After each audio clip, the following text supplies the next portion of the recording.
–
2010 година, во која најупотребуван нов збор беше вувузели, он-нет.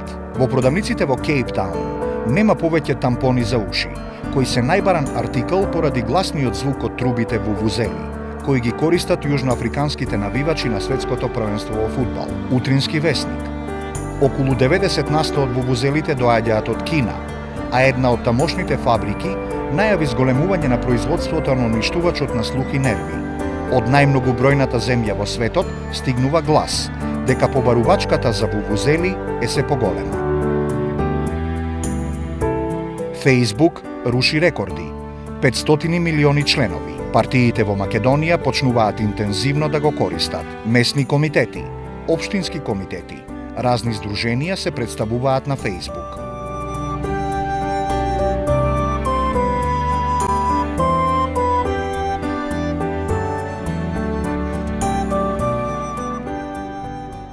За жал, податоците покажуваат дека Македонија е земја со најголем број на пушачи по глава на жител.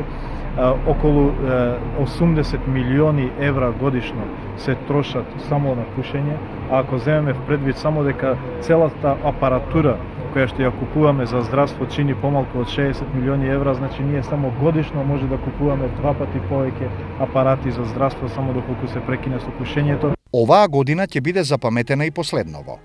Стапи во сила примената на законската одредба, која забрануваше на сите јавни места употреба на цигари и останати тутунски продукти. До тогашната одредба налагаше во локалите повеќе од половина од местата за седење да бидат наменети за непушачи, но во практиката тој закон речиси не се почитуваше. Законот за пушење предизвика големи реакции, големи полемики во јавноста. Едни го добрува, едни не го добрува. Во сите какви линија сакам да биде забрането пушење се стави закон. Јас го поддржувам законот. Според новата законска регулатива, лицата кои ќе бидат регистрирани со цигара во угостителски објект ќе бидат казнети со 300 евра, додека правниот субјект ќе плати глоба од 2000 до 4000 евра. Истата санкција беше предвидена и за продавниците кои ќе продаваат цигари на деца помали од 16 години. Првично беше многу ригорозен.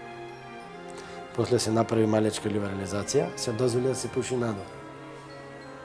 И тоа е добар потек.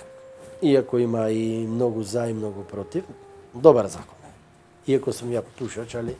Ја како пушач знам дека се осетив како човек и пол откако сум без цигарите.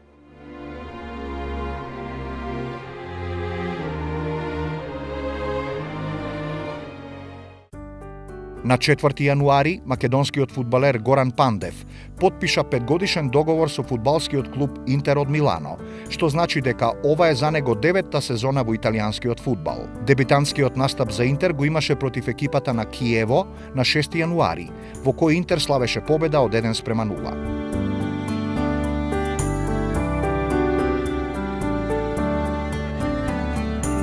На 4 февруари, Општината Центар во хотелот Александар Палас со помош на 3D визуелна презентација на проектот Скопје 2014 свечено го представи новиот имидж на нашата престолнина. наменски направен, компјутерски генериран видеоклип, детално ги обелодени плановите за разубавување на централното подрачје, како што се црквата Свети Константин и Елена, фонтана со коњаникот Александар Македонски, портата Македонија или Македонската независност, заедно со новите мостови Око и оној на уметноста. Скопје ќе ги вдоми спомениците на Методија Андонов Ченто, Цар Самуил и Јустинијан I, Гоце Делчев, Даме Груев, на гемиџиите, Свети Кирил и Методија, Свети Климент и Наум, лавовите на мостот Гоце Делчев, се дел од паметниците, кои беше најавено дека ќе се работат од мермер или бронза. На плоштадот Македонија беше објавено дека ќе има фонтана со споменик на Александар Македонски на Букевал и истата ќе има 6 програми на движење на водата, која навечер ќе свети и ќе дава ефекти во ритамот на различните музички numери. Од другата страна на Вардар пак е планиран објектот на Стариот театар во Скопје и Музеот на македонската борба, како и зградата во која ќе бидат сместени Уставниот суд, Државниот архив и Археолошкиот музеј. Објектите наменети за Министерството за надворешни работи, Агенцијата за електронски комуникации, за јавното обвинителство и финансиската полиција ќе бидат во нивна близина. Светската економија во 2010 година постепено закрепнуваше од последиците од светската економска криза. Светската стапка на раст во 2010 година достигна 5%, за што најголем придонес имаа економиите во развој, со стапка на раст од 7,1%, додека развиените економии во 2009 година остварија пониска стапка на раст од 3%. 2010 година беше на некој начин потешка од 2009 година во однос на економијата и на светската економска криза, затоа што 2009 година беше прва кризна година и некако се уште имаше заштедени акумулации од минатото, и кај фирмите, и кај граѓаните. Тие акумулации, тие заштеди се исцрпеа во текот на 2009 година и во втората кризна година, во 2010 година, се појави поголема нервоза меѓу граѓаните, повеќе тешкоти. На некој начин луѓето потешко ја чувствуваа кризата. Иако веќе кон крајот на 2010 година почна да се појавуваат првите знаци на нејзино заминување, но сепак колку и да не беше посилна по интензитет како 2009, кај граѓаните се чувствуваше многу потешко бидејќи ги исцрпеа сите заштеди и акумулации што претходно ги имале, со кои што може да ги покријат загубите од кризата. Зборам и за граѓани и за фирми и компании. Во првите месеци од годината се случи онаа должничка криза во Европа, во Грција и во неколку други европски земји, како резултат на неодговорното водење на фискалната политика во претходниот период и високите буџетски дефицити како причина за таквото високо задолжување. Таа должничка криза ги комплицираше дополнително условите на пазарот на капитал и на некој начин ги казни сите мали економии кои што без собствена вина во тој период мора да имаат отежнат пристап до финансиски средства или мора да платат повисока цена за тие финансиски средства. Дека светската економија полека излегува од кризата, покажува изголемениот обем на светската трговија од 12% во однос на минатата година. Стапката на инфлација, мерена според трошоците на живот, во развиените економии во 2010 година е умерена и изнесува 1,5%, додека земјите во развој бележат едноцифрена, но повисока стапка од 6,3%. Во 2010 година ние како Сојуз на стопански комори предложивме доста мерки и заклучивме дека мерки во насока на брзо излегување од кризата. Најпрво владата направи една кампања заедно со Сојузот на стопанско, односно акција, на расчистување на сите долгови од сите министерства, сите јавни институции и организации. Значи, сите долгови што беа неподмирени во една заедничка акција, бидејќи ликвидноста беше таа што ние како бизнис сектор ја лоциравме како основен проблем и брза и ефикасна реакција за излез од кризата. Со таа акција што се спроведе во октомври, заклучно, значи со почетокот на ноември, се зголеми ликвидноста на компаниите и тоа резултираше да имаме подобри резултати и според Завод на статистика ноември, декември и јануар, значи последниот квартал беше со многу попозитивни движења и од претходните 3 квартали. Како потврда на прудентната економска политика, Меѓународниот монетарен фонд и понуди на Македонија можност за користење на 480 милиони евра од новата кредитна линија за предпазливост. Овој нов инструмент е наменет за земји со здрави политики, кои немаат потреба од финансирање, но се соочуваат со ризици што би можеле да доведат до таква потреба. Во 2010 година имаше големо задвижување за субвенциите на земјоделците и земјоделските производи. Значи целата таа кондиторска индустрија, прехранбена индустрија, земјоделската индустрија, целата заживее. Стимулациите се зголемија, мислам дека отприлика од 80 на 100 милиона или 110 милиони евра. Земјоделецот во таа година беше и кампањата за земјоделие во Република Македонија и таа година може да ја карактеризираме како година за стимулации на земјоделието во Република Македонија. Многу од граѓаните и земјоделците се реструктурираа и почнаа да се занимаваат или со земјоделие или со различен тип на земјоделие од што биле од претходно. Спроведени се активности за унапредување на градежништвото и социјалната политика преку намалување на енергетската сиромаштија, а во делот на регулаторната гилотина донесени се мерки за спречување на увоз на производи кои не се произведени по меѓународни стандарди, прифатени од Република Македонија. Јас би истакнал неколку значени капитални инвестиции што се случува и што почнаа да се случуваат во 2010 година. Имавме почеток на проектот за реконструкција на болниците во Република Македонија, во здравството, значи, беа обезбедени 43 милиони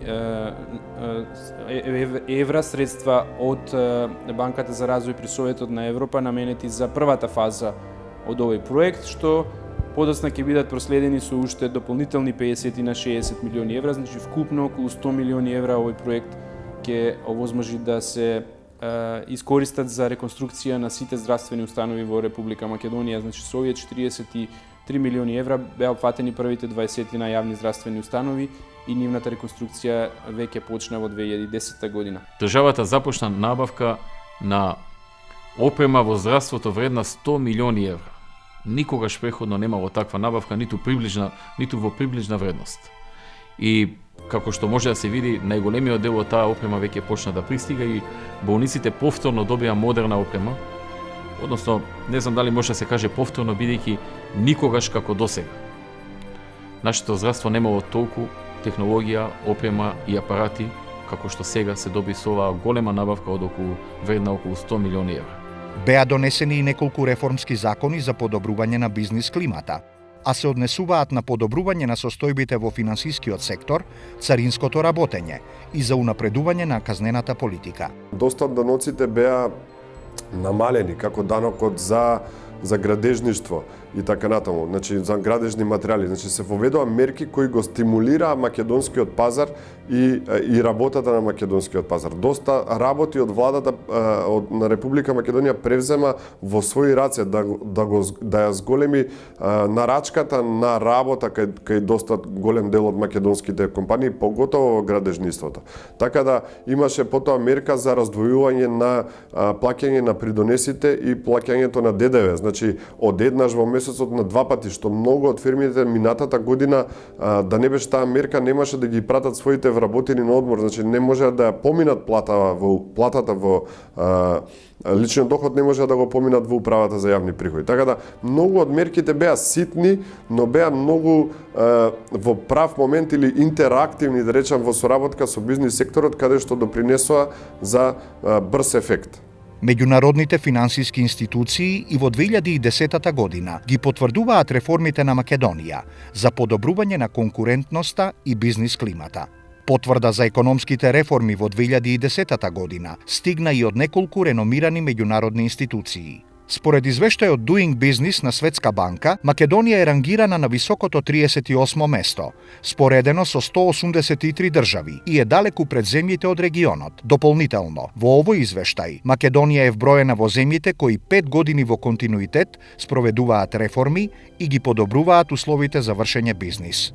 Овие што се меѓународни институции како што се ММФ, Светска банка, реномирани економски и бизнис часописи, ја рангира Македонија меѓу првите реформатори и тоа е добро. Од друга страна, треба исто така да си бидеме свесни дека Македонија долги години не правеше многу во подобрување на деловната клима. Остана уште транзициониот период, каде што постоеа компании кои што беа монополизирани на пазарот и слично, така што владата немаше баш премногу работа да направи голем скок, бидејќи основата беше многу ниска. Сега престои предизвикот да тој тренд се одржи и да понатаму продолжуваме да бидеме како земја реформатори. Спортската сала Борис Трајковски е еден од најдобрите проекти до сега што е спроведен во Република Македонија. Спортската сала даде надеж, даде можност на македонските репрезентации да прво да остваруваат меѓународни надпревари, второ да самата земја конкурира на меѓународни настани, да речеме да се одржи Европско првенство во ракомет и така натаму.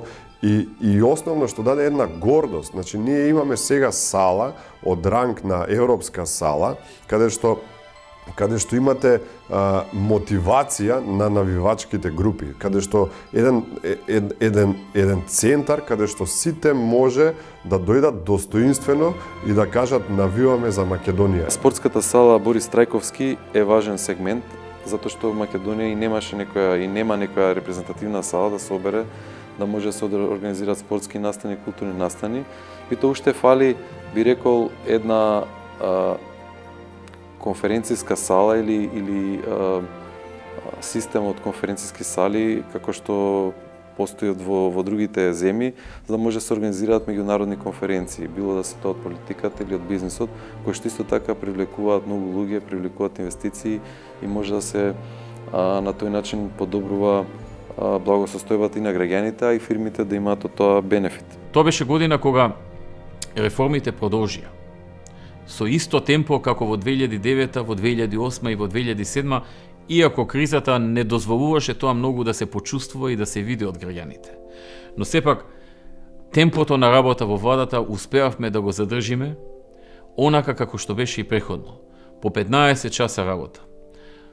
Посветеност до максимум, и тоа луѓето го чувствуваа, колку и да негодуваа заради кризата, заради тешкотиите, заради сиромаштијата и немаштијата, тие чувствуваа дека владата дава максимум, прави се што може. Според магазинот Forbes, Македонија во 2010 година се наоѓа на 36-то место за водење бизнис, што представува напредок од 15 места во однос на 2009-та, кога се наоѓаше на 51-то место. Извештајот за глобална конкурентност на Светскиот економски форум.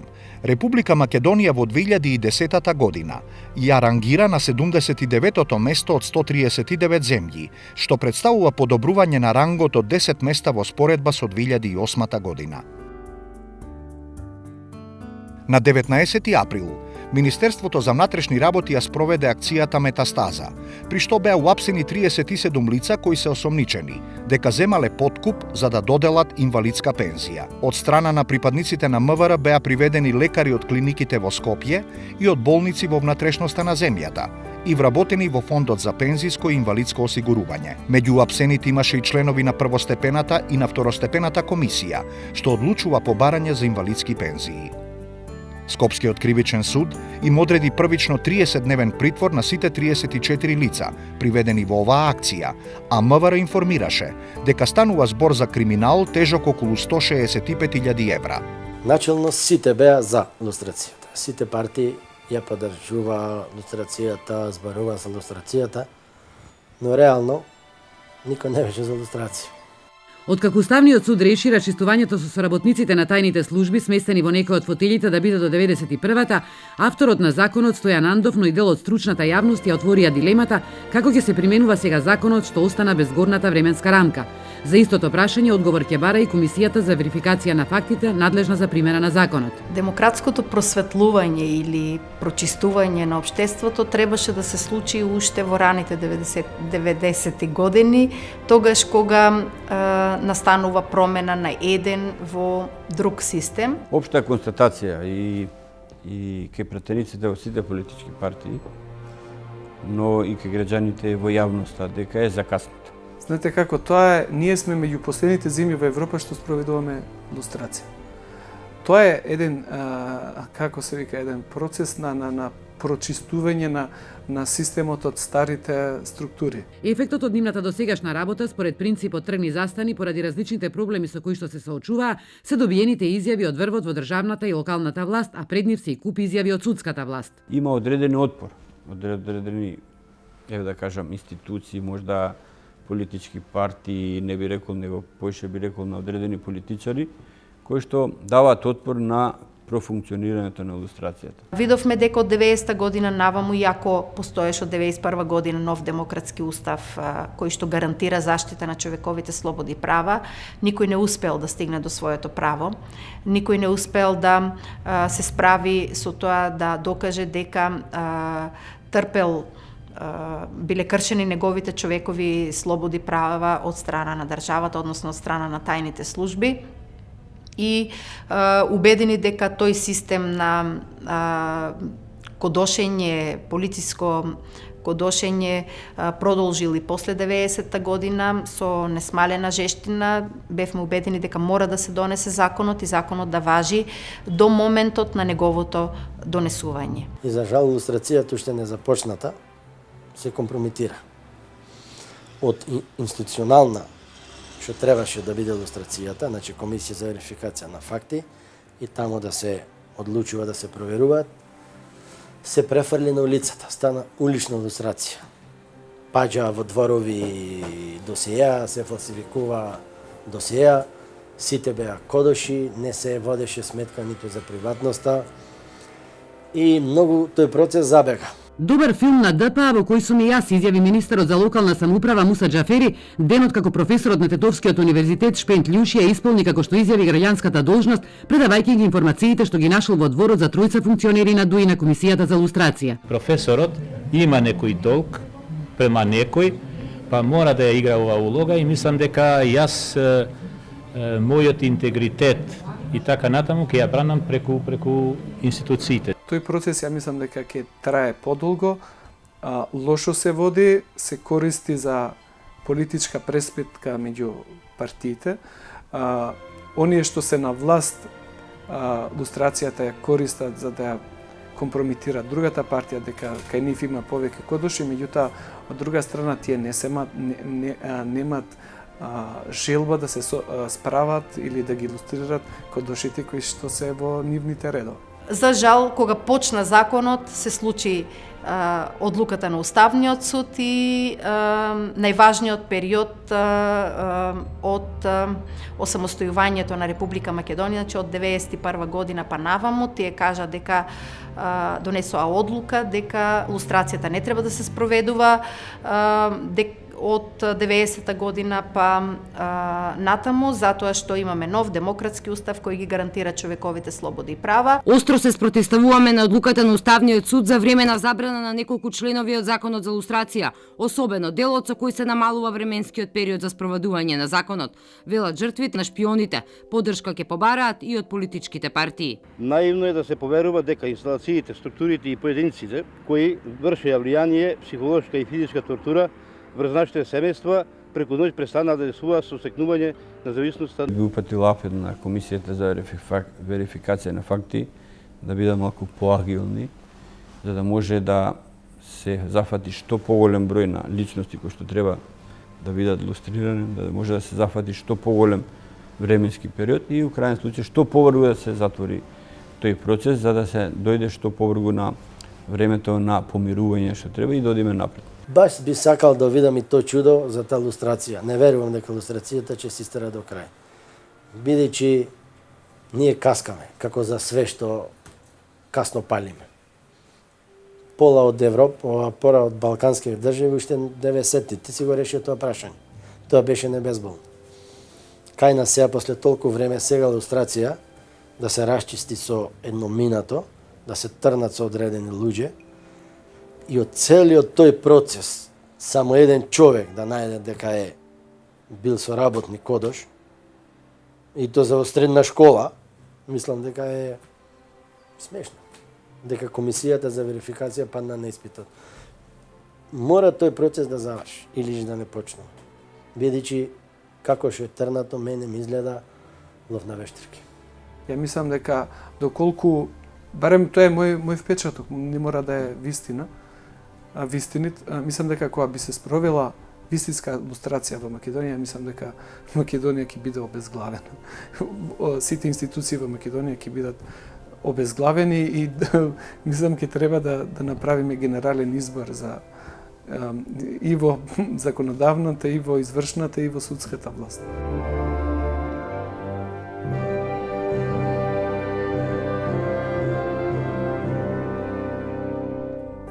На 2 мај, на плоштадот во Скопје пред Камениот мост, беа поставени спомениците на Гоце Делчев и Даме Груев, изработени од академскиот вајар Жарко Башевски. Самиот чин на поставување траел околу 5 часа, а самите скулптури се високи околу 5 метри. Официјалната свеченост по повод поставувањето на овие споменици се случи 2 дена подоцна, на денот на роденденот на Гоце Делчев, 4 мај. На 3 јуни, со слоганот "На чекор од тебе", градоначалникот на Скопје Коце Трајановски најави враќање на градските плажи, кои досега беа само во меморијата на старите скопјани, со стартот на изградбата на првата возобновена градска плажа, која се протега на 1775 квадратни метри, прекриена со ситен песок, на која има преку 20 маси, 80 столчиња и исто толку лежалки. Свечениот старт на градската плажа број 1 се случи на 27 јуни оваа година. Нашето учество во мировните операции предводени од НАТО, од Европската Унија и од Обединетите нации е повеќе пати вреднувано и признато. Високите оценки од командните структури на Алијансата за работата на македонските војници, како и научените лекции се само императив за продолжување на успешните мисии. Македонија со учеството во мировните мисии покажа дека може да се носи со земјите членки, многу поголеми од неа, дури даде придонес многу повеќе од одредени земји членки на НАТО што се однесува до мировните мисии, дали тоа беа во Ирак или во Авганистан. Беше држава која абсорбираше меѓународни мисии. Од УНПРЕДЕП, до сите други кои ја чува се уште кревката граница кон Косово и Србија, па дури и внатрешната стабилност и така натаму. Од тој агол на посматрање, плюс бегалската криза од Косово 99-та, кога Европа беше шокирана од бранот на 350.000 албанци во Македонија, кога македонската влада со сета можеби неподготвеност на прв момент покажа високо и отворено срце на приемливост според меѓународните стандарди и конвенцијата на Обединетите нации да прими и да ги згрижи. И при тоа немаше ни многу мртви во тој бран. Се разбира, требаше време за да се прифати тој бран. Значи, тие две солуции, приемот на меѓународните мисии и бегалската криза, не легитимираа како држава која нормално е да партиципира во меѓународни мисии со мировен карактер. Најдобра потврда за нивните успеси се 120 медали за војни заслуги доделени од САД. За НАТО е приоритет состојбата во Авганистан. Македонија своето учество во ИСАФ го почна во август 2002 година со испекањето од 20 офицери како дел од турскиот контингент. На 8 септември, денот на независноста, македонското знаме за прв пат се завиори во Кабул. Од година во година се зголемуваше бројот на македонските мировници. Моментално Македонија во мисијата ИСАФ партиципира со една механизирана пешадиска чета. Кон крајот на минатиот месец во Авганистан беше испратен контингент од 79 мина војници во нова мисија, обука на афганистанската армија и полиција. 2010-2011 година бевме посебно мотивирани и посветени на реформите во Министерството за одбрана. Знаеме дека реформите за влез во Алијансата и во Европската Унија се тешки реформи. И овие реформи, кога се во екот и кога доаѓа до одредени пречки, често се повторува една мисла дека реформите се прават за самите нас, а не заради влезот во Алијансата или во Европската Унија. Често пати македонските граѓани зборуваат за какви реформи ние денес зборуваме, кога уште на самитот во Лисабон и на останатите самити Страсбург, Кел и во Букурешт беше кажано дека Република Македонија ги заврши своите реформски активности. Но реформите никогаш немаат крај, реформите ги правиме пред се за нашата армија, за наше добро, за нашите сили, но ги правиме и да бидеме во кондиција со останатите Министерства за одбрана и армии на нашите земји, партнери во НАТО алијансата. Македонските мировници се прифатени од сите, од афганистанските власти, но и од нивните колеги од останатите 41 држава кои рама до рама придонесуваат во мисијата ИСАФ. Ова беше потврдено на сите средби кои ги оствари македонската делегација. Нашата единствена алтернатива во овој миг е Европската унија и НАТО. Може би понекогаш сме обесхрабрени, може би ќе се појави некој НАТО скептицизам или евроскептицизам, меѓутоа работите може би не може да се исполнат за еден брз период, но треба да настојуваме да ги исполниме тие обврски кои не чекаат на патот кон Европската унија и кон алијансата.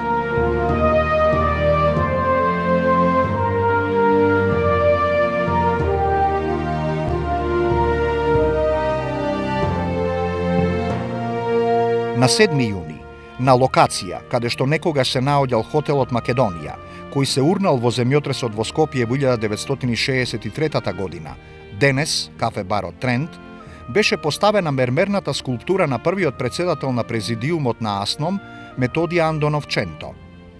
Статуата е тешка 25 тони, цела изработена од карара мермер и чиј што автор е Димитар Филиповски, а монтирањето на истата траеше повеќе од 6 часа. Ченто е представен во граѓанска облека со мантил и шешир и истиот е исклесан во Италија во галеријата Пиедро Базанти. Кога бил председател на президиумот, Ченто многу често престојувал во хотелот Македонија, па затоа според авторот е одбрана токму оваа локација во близина на плоштадот Македонија во Скопје.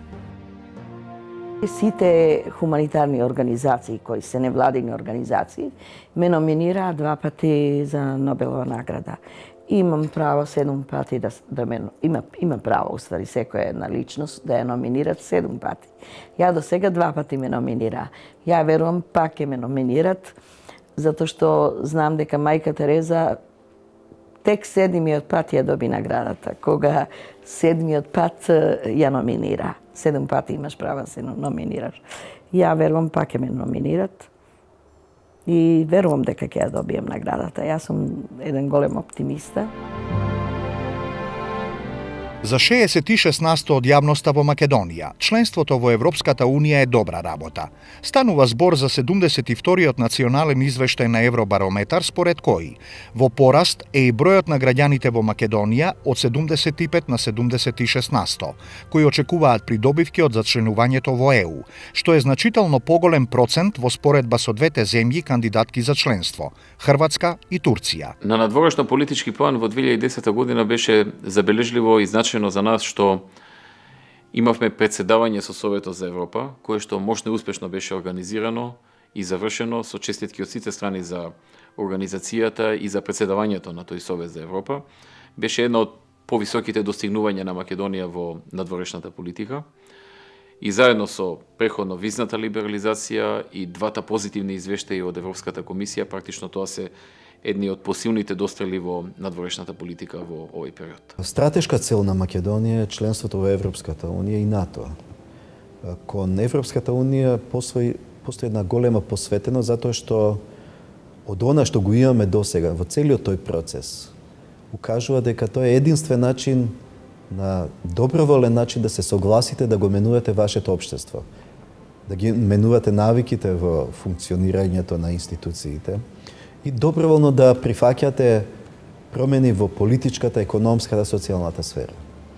Тоа се реформи кои имаат за цел да доведат навистина живот кој доликува на генерациите на денешното време.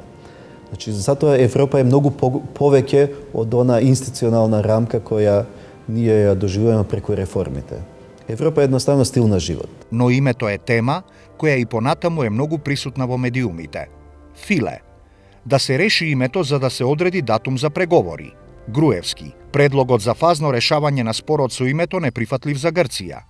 Желју Желев. Грција води срамна политика кон Македонија. Желју Желев со јасна и директна критика кон официјална Атина. На 19 јануари, Грција ги поднесе своите контрааргументи за тужбата од Македонија, а на 21 јануари се случи жестока дебата во Европскиот парламент за спорот меѓу Македонија и Грција. Состанокот на делегацијата на Европскиот парламент, на кој требаше да се подготви мешовитиот парламентарен комитет ЕУ Македонија, заврши со жестока дискусија меѓу германските и грчките европратеници околу спорот за името. Нашиот проблем е во Европскиот совет, каде што одлуките се носат со консензус. И каде поради проблемот на нашиот јужен сосед со нашето име, ни создава навистина една мачна атмосфера. Затоа што веќе со години го имаме кандидатскиот статус, имаме подготвеност за почеток на преговорите, меѓутоа тука сме блокирани. Блокирани на истиот начин како што бевме блокирани за членство во НАТО. И затоа најмногу енергија, најмногу време посветуваме токму на тоа ирационално прашање веќе. Вие замислите во овие 2 години од добивањето на функцијата председател, од 80 до 90% сета енергија на сите средби, сите контакти е се за проблемот на Грција со нашето име.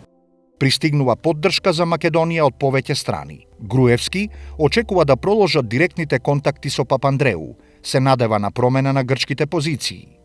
На изборите, кои што премиерот Карамалис ги распиша во септември 2009 година, како што е познато, победи опозиционата ПАСОК и набрзо се формира новата влада на премиерот Јоргос Папандреу, кој што беше и премиер и министер за надворешни работи.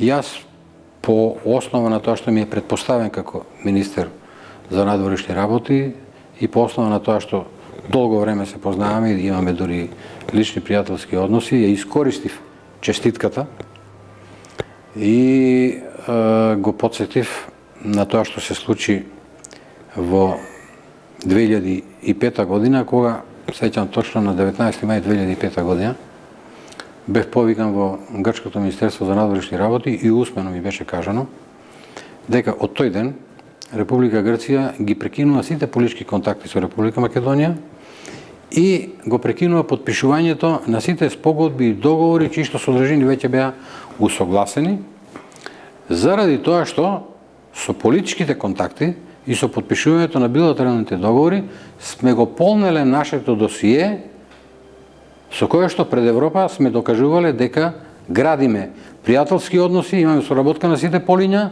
и дека развиваме добрососедски односи.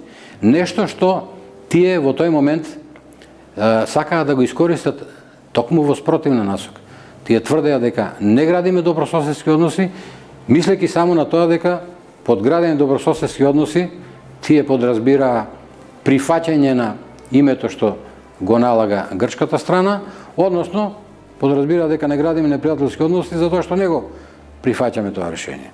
И јас му објаснив дека нашите политички контакти се блокирани од мај 2005 година и дека и за унапредувањето на билатералната соработка на сите полиња и на економски план, каде што имавме изваредна соработка со Грција. Грција во тоа време беше на прво место по странските инвестиции, трет наш економски партнер по трговска размена и така натаму. Единственото решение го гледам во отпочнување на еден циклус на директни контакти на нашите највисоки раководители. Новина беше тоа што кон крајот на 2009 година по доаѓањето на владата на Папандреу започнаа директни разговори на ниво премиер со премиер и министер за надворешни со министер за надворешни, плюс оние разговори кои што се водеа во рамките на Обединетите нации. Европската Унија поактивно да се ангажира во решавање на македонско-грчкиот спор за името. Папандреу. Во разговорот, како што информира владината прес-служба, стана збор за повеќе прашања од меѓусебен интерес, а двајцата премиери разменија мислења и за економските состојби во двете земји, како и за други прашања од билатерален и регионален карактер. Тие контакти, тие настојувања генерално ја подобрија атмосферата меѓу двете држави, бидејќи кога има толку зачестени средби, се испраќаат и позитивни пораки и генерално ја подобрија севкупната клима, политичка клима помеѓу двете земји, иако не резултира со изнаоѓање на решение за проблемот за името, затоа што Грција и понатаму имаше исклучително тврди ставови, многу блиски на оние на владата на Караманлис. Друцас тврди дека Атина сака решение за името, но со географска одредница и ерга омнес. Нимиц. Во Скопје видов сериозен и конструктивен пристап за решавање на името. Европските интеграции навистина се прифатени од сето население. 90% од нашето население го прифаќа тоа затоа што знае дека нема тоа да го промени преку ноќ животот, меѓутоа ќе го направи животот посигурен, ќе го направи по-благопријатен, ќе донесе една поголема сигурност и ќе донесе кај граѓаните чувство на припадност на пошироката заедница, кон Европската Унија, каде функционираат европските институции.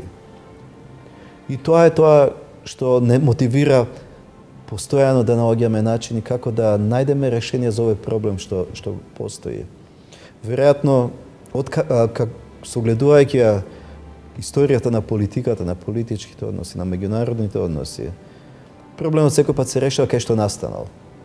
Значи, овој проблем настана во Република Грција и Република Грција треба да биде ангажирана да се дојде до решение. Сите очекуваат ние да го понудиме решението, ние да најдеме решение. Ние тоа го правиме, меѓутоа сепак чувствуваме дека не постои една иста мотивираност и од другата страна. Затоа што Грција не трпи ништо од ова што нас не блокира. Ние ги имаме сите последици. Нашите граѓани ги чувствуваат последиците. А каква е ситуацијата во Македонија? 65% од македонските граѓани не се за промена на името, во замена за влез во НАТО, покажува анкетата на Институтот за демократија Societas Civilis, спроведена на барање на Министерството за одбрана. Анкета на Дневник. Мнозинството граѓани се за прекинување на преговорите за името. Повеќе од половината граѓани сметаат дека Македонија треба да ги прекине преговорите со Грција, а 52% се против каква било географска одредница, дури и доколку таквото компромисно решение го гарантира идентитетот и членството на Македонија во НАТО и Европската Унија. Добивањето на датум ништо не може да ја ускрати на Грција. Тоа е само момент кога можеме да ја фокусираме нашата енергија кон почеток на преговорите. А преговорите се вистинскиот пат кон Унијата. Тогаш вие го покажувате целиот ваш потенцијал, тогаш функционираат вашите институции во остварување на сите обврски и тогаш државата го живее европскиот дух.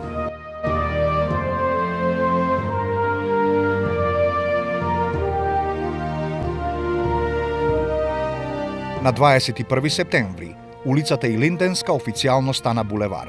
На 2 километри и 100 метри проширената сообраќајница, лентата ја пресекоа премиерот Никола Груевски и градоначалникот на Скопје Коце Трајановски, што означи дека улицата нема веќе да представува тесно грло. Квалитетен булевар кој ги поврзува централниот дел на Скопје од пред зградата на владата на Република Македонија до воената болница. По 7 месеци изградба, Илинденска стана вистинска алтернатива за партизанска и една од главните артерии во градот. На 19 ноември, на свечен начин беше предаден во употреба целосно завршениот музејски комплекс Музеј на вода, кој комплетно ја презентира праисториската наколна населба и римскиот кастел на Ридот градиште на источниот брег на Охридското езеро. 25 ноември.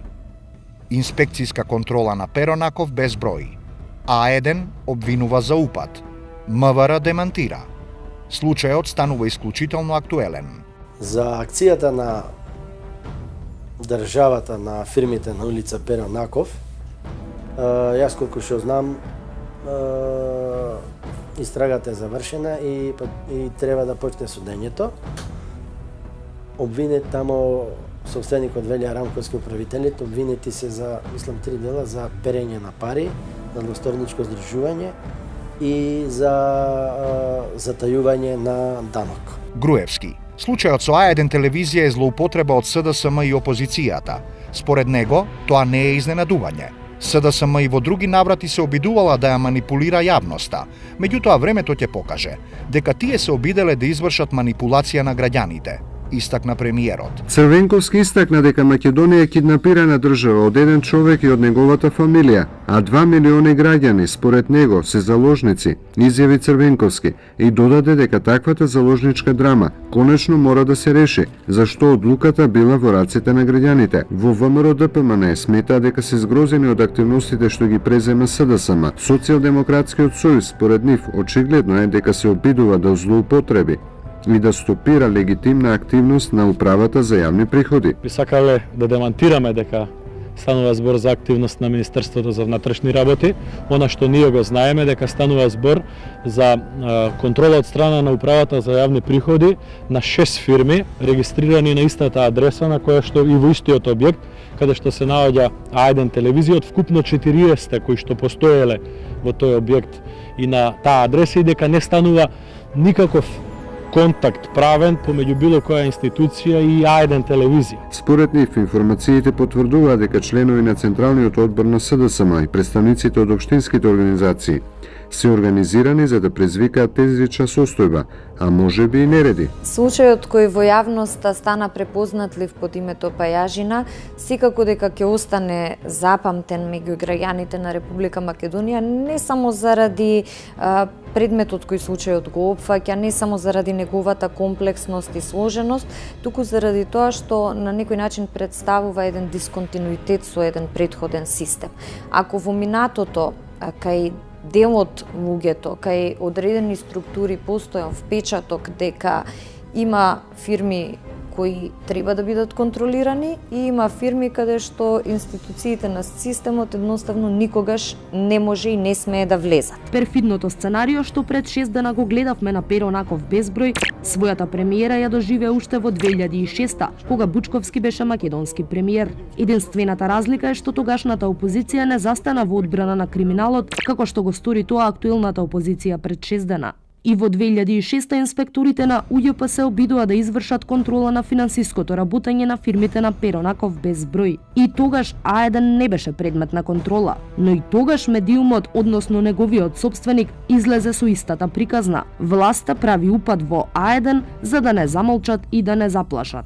Исто како и пред 6 дена, и во 2006 инспекторите на УЈП беа цели 7 месеци попречувани да извршат увид, па беа принудени да побараат асистенција од полицијата. Се започна со една навидум банална контрола на управата за јавни приходи, која е вообичаена и редовна за секоја фирма. Меѓутоа, самиот факт што кај управителите па и сопствениците и вработените во фирмите кои беа предмет на контролата се јави отпор и инспекторите беа оневозможени да ја работат својата примарна работна задача, создаде една атмосфера на сомнеш дека можеби нешто не е во ред. Управата за јавни приходи констатира даночно затајување и двојно книговодство во фирми на Перо Наков безброј. Управата за јавни приходи отвори еден од двата сефа запленети при претресот на Перо Наков. Кеш не видов ја никаков, меѓутоа не знам што ќе можда во папките, пликовите можда се најде нешто. Не е ништо страшно тоа, меѓутоа она што го видовме се работи за папири, за документи, некои клучеви таму. Нормални работи што во секој сеф, во секоја благајна се наоѓаат. 23 декември 2010.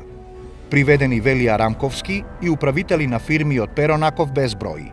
Директорот на Управата за јавни приходи Горан Трајковски пак изјави дека кај 11 правни лица се констатирани и има материјални докази за нелегални приходи од 16 милиони евра, за кои не е платен данок во вкупен износ од 4 милиони 120 илјади евра во периодот 2005-2010 година. Оние пари што гледате што ги манифестираат, тие се пари што ми ги платиле кеш ВМРО за реклами.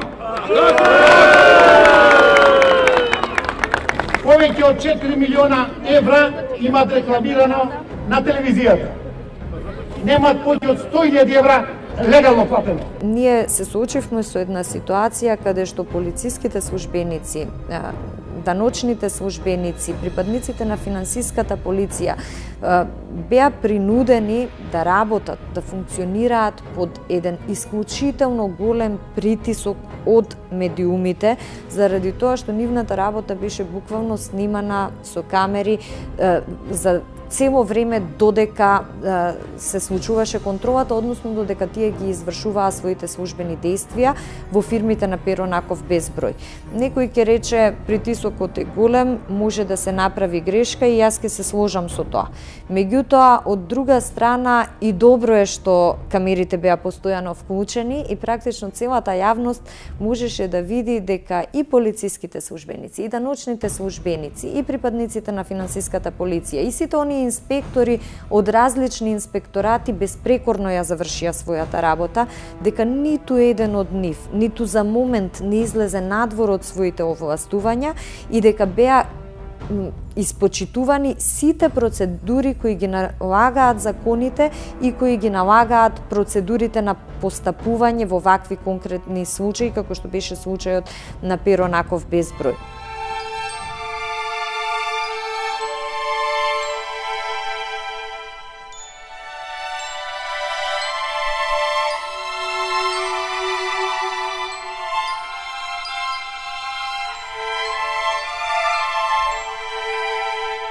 Порака сега и од мене, не само од вас, до Груевски. Биди барем еднаш одговорен пред сопствениот народ. Прифатија оваа подадена рака. Искористија оваа можност. Не дозволувај гневот и револтот на граѓаните на Македонија да се излее по улиците. Ајде да одиме на избори! По барањето на СДСМ, предвремени избори остануваат во игра, но кога не се знае. Речиси цела година, сите се подготвени за избори, уште од јануари. 2010 година, користејќи светската економска криза, СДСМ почна пожестоко да врши притисок врз владата, да ја напаѓа, да ја обвинува за се и се што. И тоа беше проследено и со почеток на барање на предвремени избори некаде есента 2010 година, кое што резултираше со еден голем митинг во Скопје, што организираше СДСМ. Премиерот ексклузивно за CNN рече: избори нема да има засега. Но зошто никој не му верува? Веќе се активирани локалните штабови на ВМРО ДПМНЕ, кои се активираат исклучиво само за време на избори, рече Тито Петковски, председател на НСДП. Избори ќе има. Ние мислиме дека оваа година ќе има и ние се подготвуваме, додаде Петковски. И другите партии на големо се подготвуваат за тоа. Јово Манасиевски во интервју за Утрински вели: политичката логика водела кон нови избори на лето или на есен, и ЛДП како партија веќе почеле интензивно да се подготвуваат, а до крајот на месецов дури и изборниот штаб ќе го формирале. Избори треба. Со последни политички случувања се евидентно е дека избори треба да има. Но сега тука е политичките игри. Прво опозицијата бараше предвремени избори, направи протестен марш, дигна, народ повикуваше. Власта не сакаше избори, то некаде декември мислам беше, не сакаше избори, бидејќи требале да ги спроведат сите проекти. Ние сметавме дека е прерано за тоа, затоа што бевме многу фокусирани на реформите, на антикризните мерки, на убожувањето на светската криза, на чекорите и на ветувањата што ги бевме дале кон граѓаните. Се состанавме во ВМРО ДПМНЕ, дискутиравме, се консултиравме и со коалиционите партнери и одлучивме да не ја прифатиме таа понуда за предвремени парламентарни избори. Ујрум, додиме на избори. Распишете предвремени избори утре. Па тресе Бранко. Ајде додиме на избори. Откако условно да кажам не можеше и не се успеа да се вовлече собранието во одредена криза со инцидентот, се продолжи условно да кажам со нервозата која што се внесе во собранието на Република Македонија од опозиционите партии и од нивна страна беше побарано да има предвремени избори. Ако опозицијата ви излегува со став дека ова влада е ненародна, единствен начин да се провери тоа е да се оди на избори и граѓаните да си го кажат сопственото мислење. Време е опозицијските партии да се вратат во собранието, да го воспоставиме или обновиме политичкиот диалог и да се обидеме заеднички да дадеме одговор на сите поставени прашања. Меѓутоа, ние тогаш направивме друга математика. Видовме дека со таквиот начин однесување на СДСМ, почнува да губи државата. Почнува да се нарушува имиджот и секако сето тоа ќе се рефлектира во наредниот извештај на Европската Унија, кој што во овој период е исклучително значаен за нас. И тогаш неочекувано за СДСМ и за нивниот блеф, ВМРО-ДПМН одлучи да оди на предвремени избори. Тоа малку опозицијата, мислим, се оплаши. Зошто ова избори се бара? И се целата игранка и сите овие случувања се за подобра стартна позиција за изборите. И она што беше најсмешно, откако кажавме дека сакаме да одиме на предвремени избори, СДСМ почна да изнаоѓа 300 причини за да нема предвремени избори. И дури кажаа дека сега па ќе ги бойкотираат предвремените избори, доколку не им се исполнат некои нелогични барања. Првиот чекор, симнување на блокадата на сметките на А1, Време, Шпиц и КОХР. Потребно време за овој чекор е толку колку што може да трае еден телефонски разговор на Груевски или Маневски, се разбира свртен на вистинскиот број. Знам дека Груевски нова ќе одговори дека судството е независно и дека тој нема намера да се меша во неговата работа. Така и би требало да биде. Но, господине Груевски, вие веќе грубо се замешавте со вашата политичка одлука да ги затворите овие медиуми. Сега на ист начин повторно замешајте се и поправете својата грешка. Доколку Бранко Црвенковски е навистина уверен дека ќе ги добие изборите и дека народот масовно ќе го подржи, нека прифати избори веднаш и потоа, ако народот тоа му го дозволи со гласањето за него на изборите, нека се јавува на телефон во судот и нека ја смени одлуката на судот за случајот Пајажина и деблокадата на сметката, баш онака како што тој кажува дека се правило. На крајот некако успеавме да ги убедиме, нема каде. Станаа смешни пред јавноста, луѓето почнаа да им се смеат. Преходно облекуваа жолти маички во парламентот, тропаа солонци со метли носеа, не знам што правеа, се со цел да предизвикаат предвремени парламентарни избори. Секој ден држаа пресконференции, говореа дека сакаат сега во овој момент безусловно утре да има предвремени избори. И одеднаш кога им велите ајде, тие викаат не. Затоа што беа свесни дека ќе изгубат. Самата владеачка ВМРО-ДПМН, откако е на власт, е во постојана изборна кампања. СДСМ пониза критики, направи програма и интензивно ја промовира низ Македонија. Третиот пат, кој Срđan Керим го навести како нов пат што Македонија ќе одведе во ЕУ и НАТО, се уште се затскрива зад институтот Демос. Но и тие се подготвени во даден момент да излезат со своја изборна листа. Во предност за сега е власта, водат. Јас не верувам многу на анкетите, бидејќи правата анкета е параванот, кој ќе застанеш ти позади, кој ќе заокружиш. Бидејќи има 20% напределени, не верувам дека ВМРО е толку сигурно дека ќе победи, но и опозицијава не е сигурна дека ќе дојде на власт и никој не сака да изгуби во таа игра. Ја не верувам дека актуелното парламентарно мнозинство ќе освои мнозинство какво што има сега. Можда тие ќе победат, меѓутоа нема да победат со овие бројки што сега ги имат во собрание. Но ќе пратат една порака дека граѓаните без разлика што тие победуваат, поддршката ќе се намали и тоа ќе биде еден добар сигнал или добра порака до ВМРО-ДПМН да застане и да се преиспита зошто тоа се случува и дека ќе треба нешто од начинот на нивно владење да се смени. А од друга страна, тоа ќе биде и добра порака за опозицијата да се освести и да свати дека тој начин на делување не функционира и веројатно ќе треба да се преиспитат и тие самите и нивните политики и да изнајдат адекватни решенија како да се спротивстават на новата влада што ќе се формира после изборите. Тие знаат и најдобро знаат на кого да дајат таа доверба. Тој е најмеродавен, најдобар суд и тоа е суд кој што треба сите политичари и сите политички партии да го почитуваат.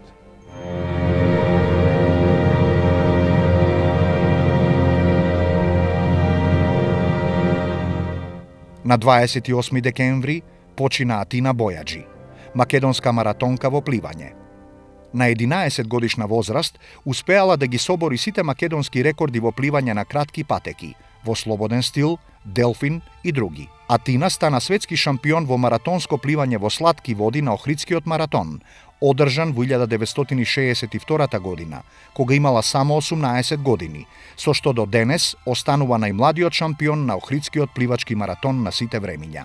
Истата година, со испливување на патеката Капри Неапол, стана светски првак во солени води. Врв на нејзината пливачка кариера се случи на 9 септември 1969 година, кога го преплива каналот Ла-Манш, година со што стана првата жена која го остварила овој успех. Во чест на овој подвиг на Атина Бојаджи, во 1975 година, режисерот Александар Ѓурчинов го сними филмот Исправи се Делфина, со Неда Арнерич во главната улога. Јас не му припаѓам никому.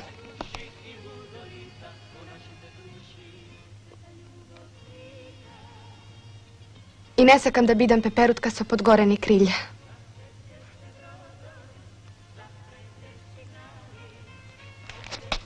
Ти благодарам, Петко.